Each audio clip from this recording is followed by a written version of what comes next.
Before we start, I wanted to let you all know that I am trying out YouTube memberships. That's all. On to the story.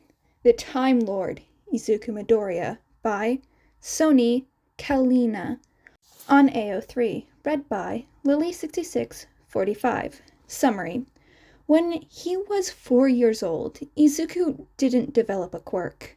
He was smart, incredibly so, and his mother had prepared him for the inevitability for years now, telling him he'd have something much better.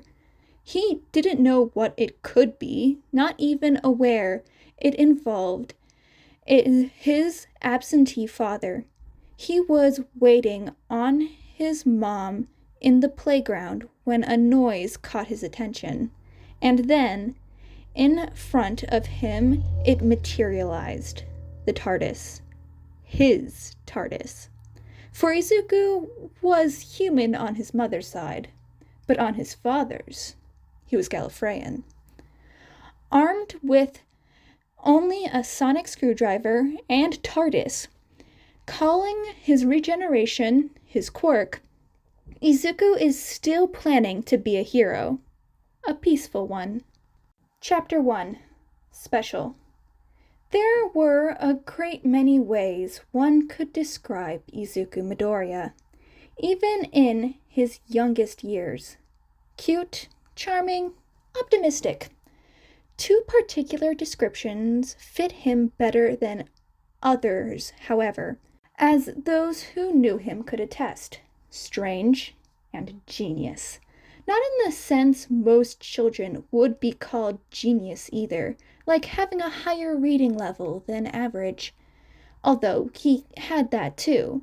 But the green-haired child had an innate grasp of most subjects he was taught. A teacher could hold a full conversation with this 4-year-old child that could give them more insight than talking with other teachers would. His teachers thought it to be a quirk that had manifested early, a theory that had always made the boy's mother, Inko, laugh. Of course she would. It was a hilarious assertion, and after all, she knew it was impossible. It was a day like any other, as the mother and child walked together to the school. Izuku was already smart enough to get to wherever he needed to go on his own. She just liked to make sure he was okay while he was still in such a young body. Mom, did you know Katsuki got his quirk recently? Her son asked as they came up on the building, and Inko's eyes widened. No, I didn't. Whose quirk did he get then? Mitsuki's or Masaru's? She wondered, and the green-eyed boy laughed. Neither. He hasn't named it yet, but I think he's going to go with Explosion. I caught onto it first. For some reason, no one else realized he started sweating triproxypropane. Inko just shook her head in amusement at his confession. Oh, and how did you know that? The smell! It's a bit like someone ignited dextrose. When I mentioned it to them, though, they all assumed I was just making up words for some reason, the boy explained with a confused tilt to his head. With how much of it they eat every day, you'd think they'd recognize it. Well, not everyone is like you, Izuku. I've told you, you're special, Inko said as she knelt down to pull him into a hug. The boy hummed as he wrapped his arms around her. Be good, okay? I will. But Mom, why am I different? The boy asked as he pulled away, and the woman looked into his eyes to see him struggling with a puzzle. Why can't I have a quirk? Ah, yes, that. The one question the boy was never able to answer on his own. Oh, Izu, the woman sighed, setting her hands on his shoulders. I suppose, with everyone getting their quirks, it's time I told you. I promise that after school, I'll have something very special for you. Okay? Okay, the child said, excited, and the plump woman planted a kiss on top of his head, causing him to laugh. Now go get me brought into the office for the 100th time for you overcorrecting your teachers. She teased, and her son pouted. Not my fault they called the sun a planet. With that, he hurried off inside, and Inko sighed, watching him trot off. Being the mother of such an intelligent kid could be hard. Even harder was keeping the cause of it from him. He's grown up well, a masculine voice said from behind her, and she turned to see a man with short brown hair and sideburns, wearing a blue suit and brown overcoat. He also wore ridiculous sneakers in the place of sensible shoes. His eyes, however, were the first thing Inko took notice of, a familiar sparkle in them. He smiled a soft smile. Hello, Inko. It's you, the woman muttered as she walked up to him. He'd changed, even if his dress sense hadn't. You've regenerated. A few times now, after the Time War. I thought it would be for the best if I got my head back into working order before I came to see Izuku. It seems he's already grown up to be a fairly bright kid on his own, the man observed, as he placed his hands into his pockets and walked beside her. I did want to return, of course, but the man you fell in love with died in the war, and I didn't want to hurt you. So why are you back now? Inko questioned, confused, and the man sighed, turning to her. I just had an adventure. It's a bit of a long story, but through a certain cloning process, I had an artificially created daughter suddenly in my care, he explained, sniffling. Jenny, her name was. Nice girl. You would have liked her. Still, she was made in a hostile environment, and it ended up costing her. I'm sorry? Inko said, not quite sure what to say to the anecdote, while the two took a seat nearby. But what's that got to do with now? I did a lot of thinking about this, and I do mean a lot. More than I usually do, which is honestly something of an achievement, though I suppose you wouldn't agree. He laughed gently, and the green-haired woman felt a small smile of her own tug on her face. Oh, I know you can think, the woman teased, giving him a look. Still, we both know how impulsive you can be. Or need I remind you of your biggest change yet?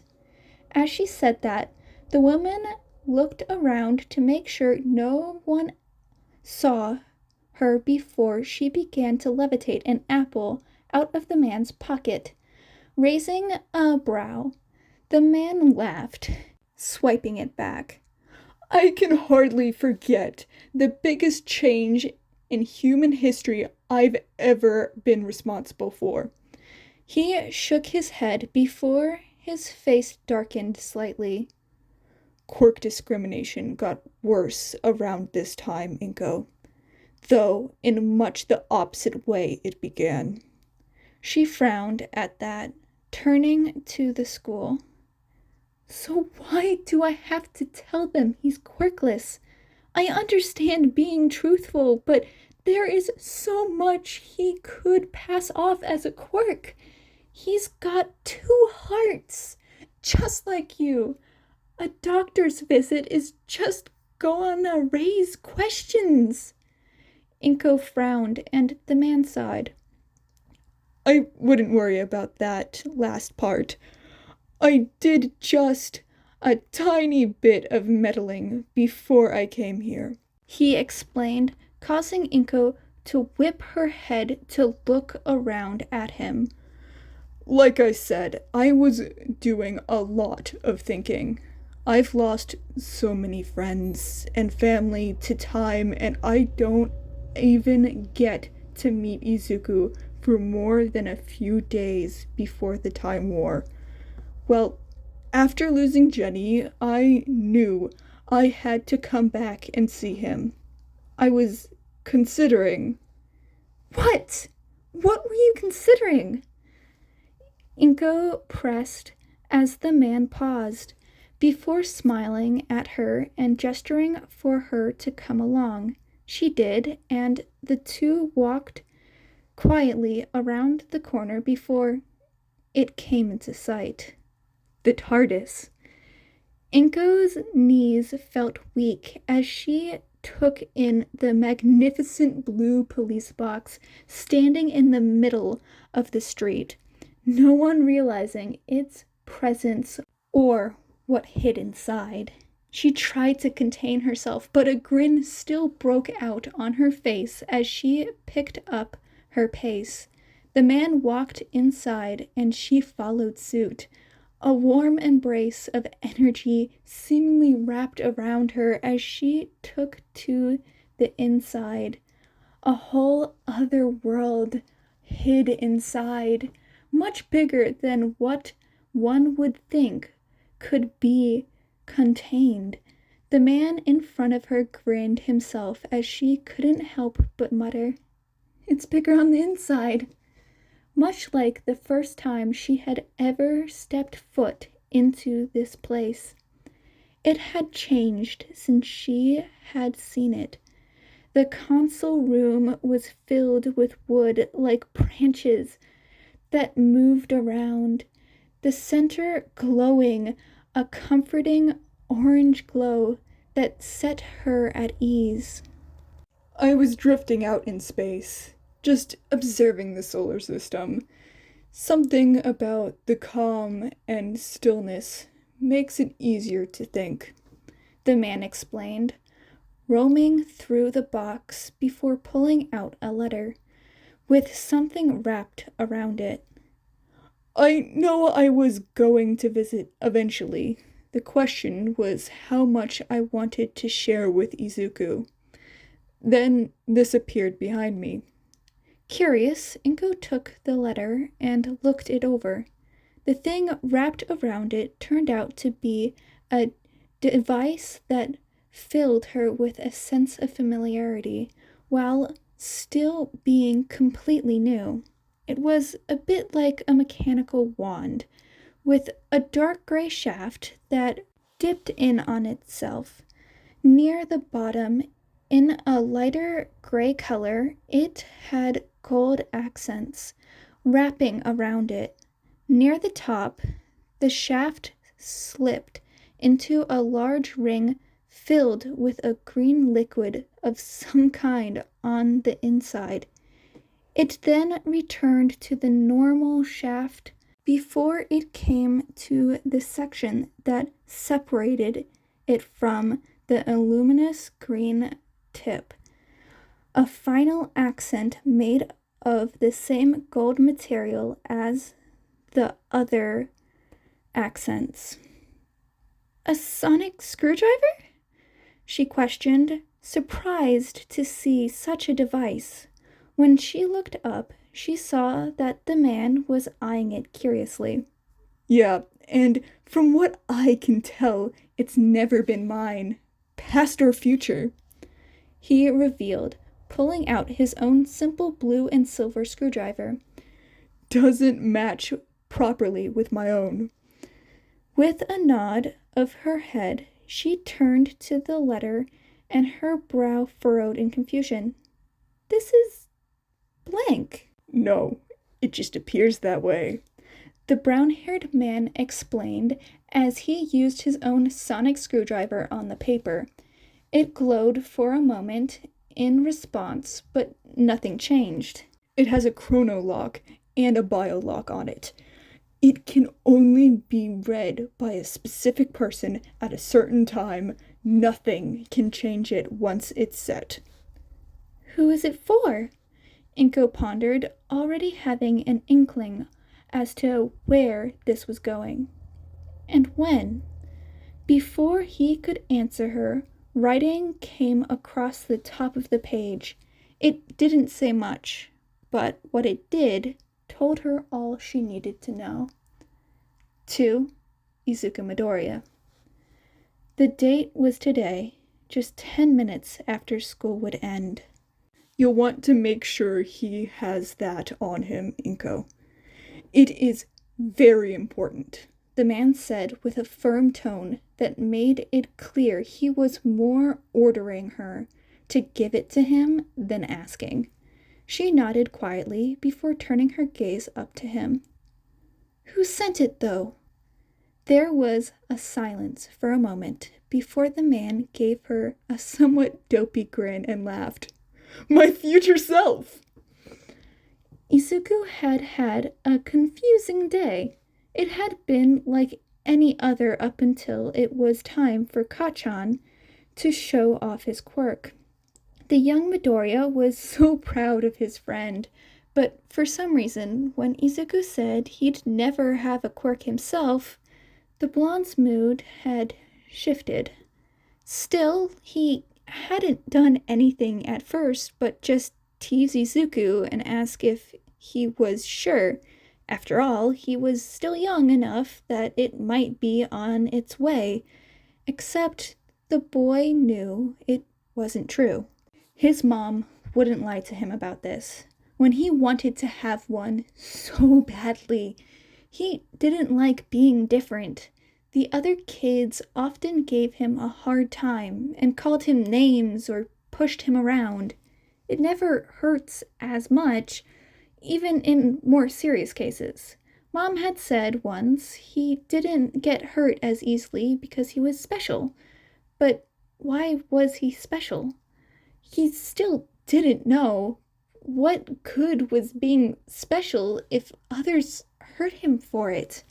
Normally, Kacchan would stop the others if he didn't fight back, which he never liked to do.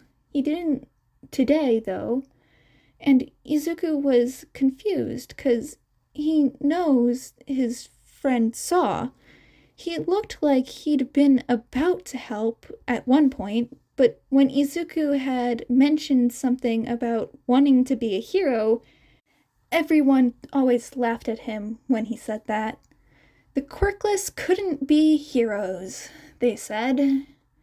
Midoriya didn't believe that. He didn't want to be mean, but other people in his class might as well have been quirkless, with how lackluster their powers were. What made him any different? He would be a hero, though. He wanted his mother to be happy, and whenever she talked about his dad, on those special occasions, she always told him he was a hero and promised he would come meet him someday. When he saw the look on her face, whenever she described him, he saw the happiness in her eyes, and he knew he wanted to make her happy. So being a hero would be a great way to do that, right? For some reason, though, he could never get his hero name or real name out of her. Shaking his head, he looked down into his hands where a letter lay. One of his hands were a little bruised up, but healing quicker. He could feel a tingle when it did. There was another reason he wanted to be a hero. Heroes stopped people from getting hurt or hurting others, and he wanted to do that for people who were like him. He wasn't really a fighter, though, which is what a lot of the other kids always focused on. He didn't like throwing punches. He didn't like seeing others be hurt because of him. He just wanted to bring everyone peace and happiness. The letter he held in his hand was another source of confusion. At lunch, a woman had come along and told him his mother had dropped it off. She'd been quiet, so the other children didn't know, and told that he would have to wait outside for a couple minutes before she came along today. He was only told it was really important he stayed there, but not why. For most of the day, his mind focused solely on this mystery, as what was the point to a letter without words? What was the mysterious device attached, currently sat in his bag? Not that one could blame him, even if it was more dull. He had nothing to do. The schoolwork was incredibly boring and easy. He had a book about quantum mechanics in his bag he'd rather read, but the teacher brushed away his request, claiming it would intimidate the other children.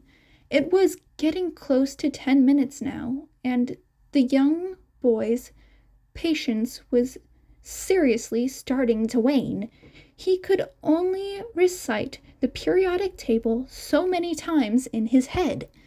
Just as he was about to get up and explore a little, a noise filled his ears, and his entire body seemed to freeze. It was a noise he'd never heard in his life, and yet it felt almost like it was part of him. Like a siren. Noises filtered through some kind of synthesizer. Wind kicked up all around him, and he turned to see, to his surprise, a box literally materializing into existence before him. At the same time, the letter in his hand glowed, and words started forming as if being written by a ghost. A thud indicated the box had landed, for lack of a better description, and Izuku cautiously began walking towards it. Common sense would usually dictate one should run from such an event, yet something about this box, the boy, forward, speaking to his very soul as he got closer to the door. He noted that it seemed locked. There was no way he could get inside, so he simply laid a hand on the mysterious box, and to his surprise, a light glue through the little cracks. Click! Suddenly, the door flung open, and he stepped back for a moment before gingerly walking in and looking around. As his eyes went wide, it was like a whole other world. The room was cold and silver, with a metallic hexagonal console in the center, lined with switches, a tube rising to the ceiling in the center of it all. There were stairs leading up to balcony areas that had rooms hidden away, and a bookshelf in one corner with a seat propped up beside it. Where am I? He wondered before his hand suddenly stung, pulling his attention to the letter as it glue again. Quickly, he realized he should read it while there were still words on it. Izuku: you've never met me. Well, you have. Well, you're going to, but you haven't yet at this point in time. At least, not unless there's some grand adventure wiped from both our memories, which honestly is kind of likely in my life. I am your father, a man who I hope you do not possess ill will against. Though, I wouldn't blame you if you did, I suppose. I'm sure you have been told before by your mother that you are special, that you aren't like the others. Now I will explain to you why. I am not human. I am from a planet called Gallifrey, located in the constellation of Castorobirus. I am what is known as a Timelord, a group of people who keep time in order. Except I suppose you could say I'm something of a renegade. That's a story to tell in person, though. What matters is that you possess Timelord DNA. When you were born, I was just beginning to catch wind of a war, and in a moment of desperation, I tampered with your body. You were going to be mostly human, as I wanted you to be.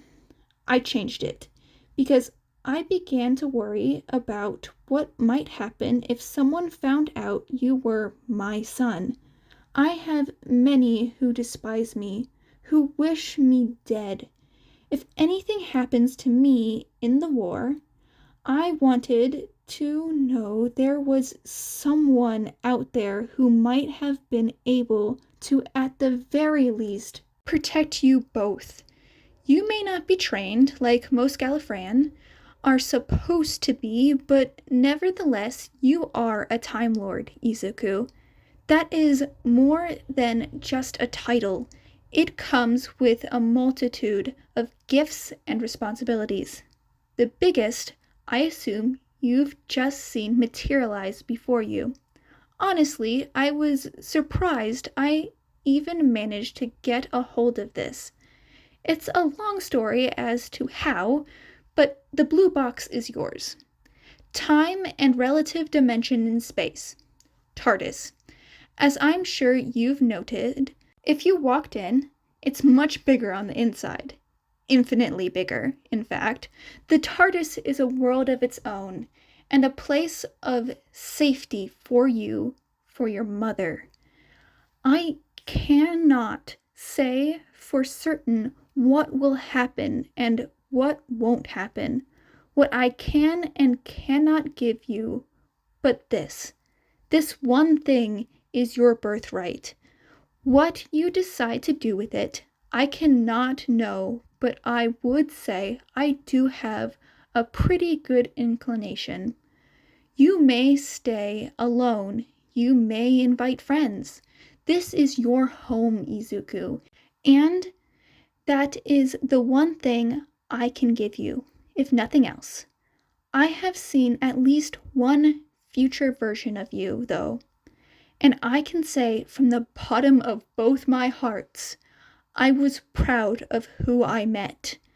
When you are of a more suitable age, the TARDIS will be truly activated, and you will be able to access all its functions.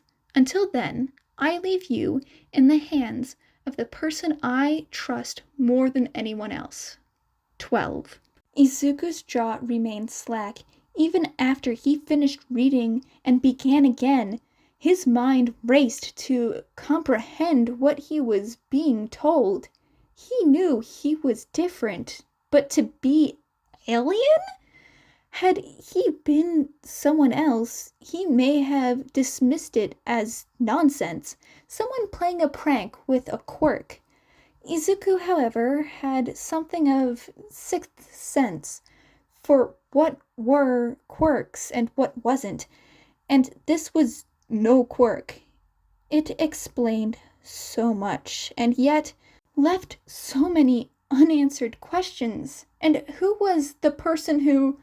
"Ah, I see my future self must have redecorated," a voice said, and Izuku twirled around to see a brown-haired man in a trench coat and suit.